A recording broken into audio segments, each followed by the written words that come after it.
Mas madaling proseso sa pagtatrabaho ng ilang healthcare workers mula Amerika sa Ontario.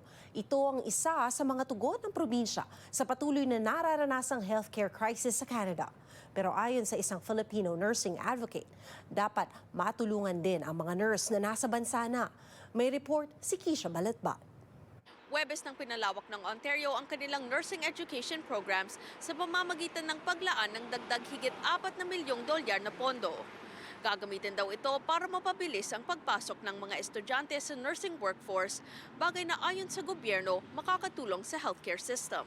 Through our investment, we are supporting the launch of an accelerated registered nursing degree program right here at York University in Toronto, as well as at Conestoga College in Kitchener, St. Lawrence College in Kingston, and Western University in London.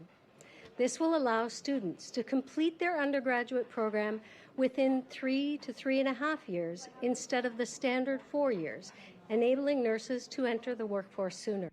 $750,000 naman ang ilalaan sa pagsama ng RN prescribing education sa undergraduate nursing curriculum sa Georgian College, Humber Polytechnic at University of Windsor.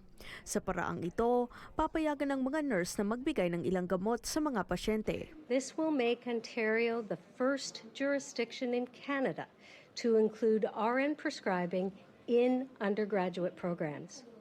Since expanding the role of registered nurses to prescribe medications, over 650 registered nurses have already completed the training and are now authorized to prescribe.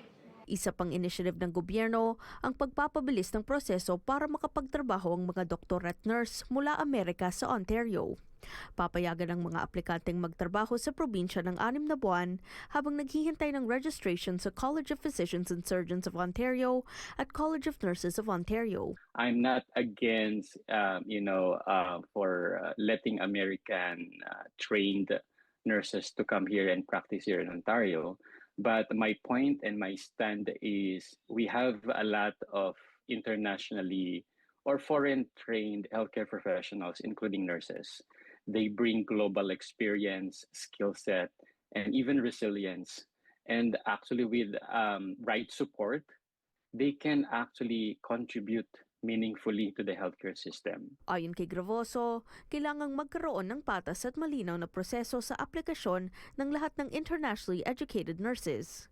Pinaalala rin niya na noong 2024, naitalang merong pinakamataas na bilang ng mga nurse na nakarehistro sa College of Nurses of Ontario, kaya aniya dapat maging prioridad din sila sa gobyerno. If they're like looking for nurses, coordinate or connect with the Philippine Embassy in Ottawa. We have the registry of IENs. So if they're looking for a number or like nurses, they can connect to the Philippine Embassy of Ottawa. We launched the registry last year.